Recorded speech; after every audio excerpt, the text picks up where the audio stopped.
world combined. This is the center of the entire entertainment industry. It's also where stars have been putting their hands and their feet and their autographs in cement since 1927. There's about 300 of the biggest stars in history that put their hands in cement over there. It's fun walking around and sticking your hands in their Hefner. It's like you're touching them almost. On the left is the Dolby Theater. That's where the Academy Awards are held. On the right is the El Capitan. That's where Disney premieres most of their movies.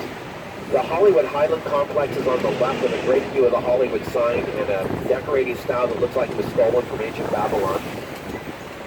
Running up and down the sidewalks of Hollywood is the Walk of Fame. The Walk of Fame are the stars embedded in the sidewalks with the names of stars embedded inside the stars. Last time anyone bothered to check, there were 2,500 stars on the Walk of Fame. It runs for 3 miles up and down Hollywood Boulevard. I know movies and a lot of other movies have used this street, so a lot of babysitters were chased down the street by 9-building maniacs. Not always in the movies either, probably. Ahead of us on the left, see the house with see the Bank of America? On the other side of that, there's a street called Genesee.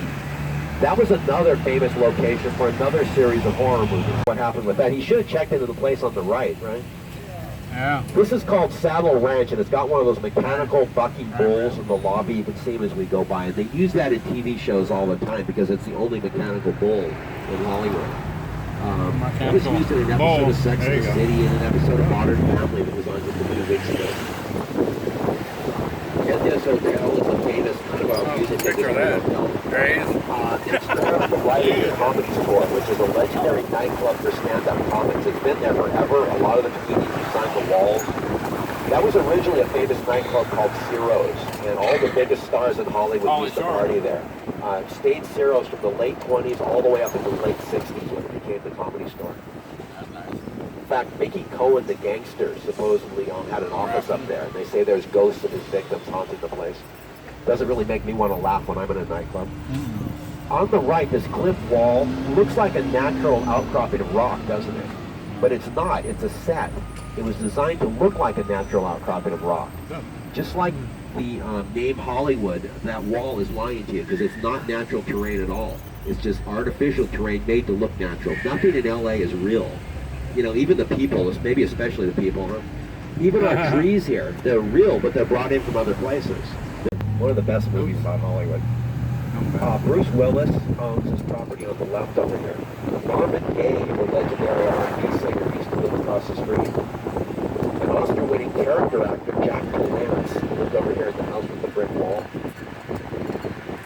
Oh, let's see. This house and the house next door once belonged to the Gershwin brothers, George and Ira Gershwin. They wrote some of the great music of the last century by living in that house.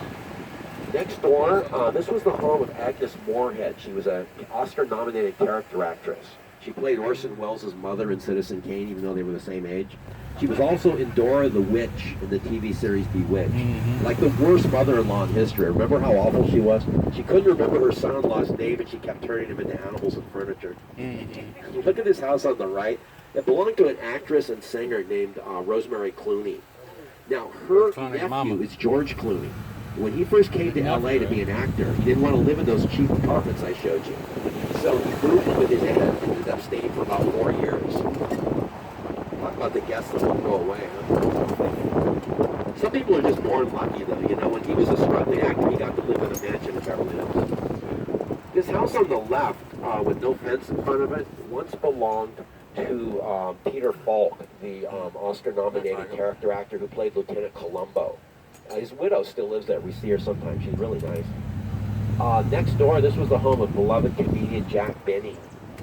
And to prove that this is a really weird neighborhood, you know who Jack Benny's next door neighbor was? On the other side, this was the home of Lucille Ball. Lucy originally used to live in a ranch in the San Fernando Valley. But about halfway through the shooting of I Love Lucy, she moved here so the commute wouldn't be as bad with Desi, and she lived here for the rest of her life. This house on the right was built by a producer.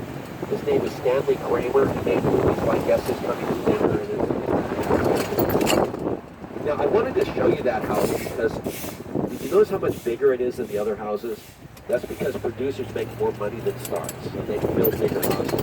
So if you want to make it in Hollywood, don't be a movie star, be a movie producer. mentioned Marilyn Monroe a couple times. This was her house. I should say it was one of her houses. She moved around a lot. In fact, there's something like 40 addresses you could tie to her life in Los Angeles alone. You know, so she didn't live in this house very long. You know, I think about her, I always think about her living in that house. I guess I think about her too much.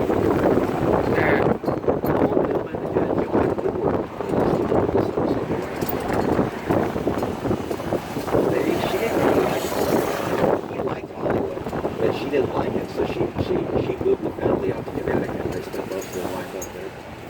I think she still lives in the ranch.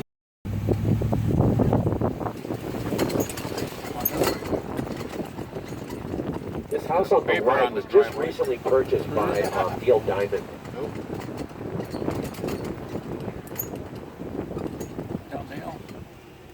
Yeah, there you go. On the right. So I wonder if his neighbors brought him a casserole to welcome him to the neighborhood. A famous rap producer, Sean Diddy Combs, owns the house across the street. And next door, this house on the left, you can't see it very well, but I want to mention it. This was the longtime home of Humphrey Bogart and Lauren Bacall, two of Hollywood's biggest stars.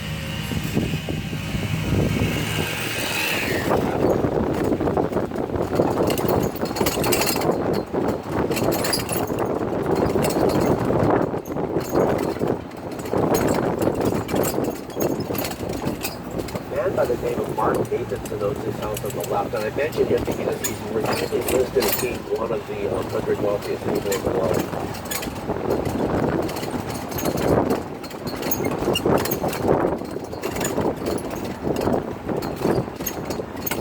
This house on the left over here, this was used in a TV series called The Bachelor Pad. That was the Bachelor Pad in the series called The Bachelor, excuse me, that's what it was called. They're doing a lot of work on it now, obviously.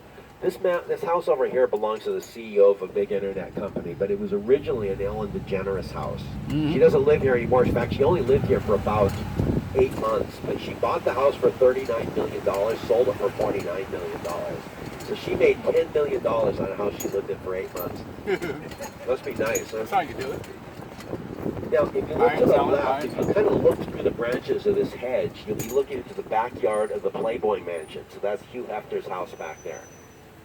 Now, you can't see very much back there, but when they're having a party, you can see a little bit more. It gets kind of interesting, actually. Then you get right up to the gate fence. Oh, yeah. You scissors. This is the gate to the Playboy Mansion. There's the house. That's a back gate. Now look at how big this house is. If you look all the way across, you can see some towers and chimneys. That's the same house back there, basically. Hefner bought this house for a little over $1 million back in 1970. Those days are over.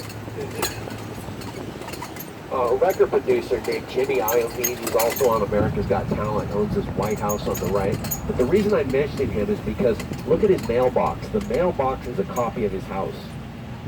Or I guess you could say the house is a copy of the mailbox. It's like a chicken or the egg sort of thing. I'm not sure which one came first. Oh.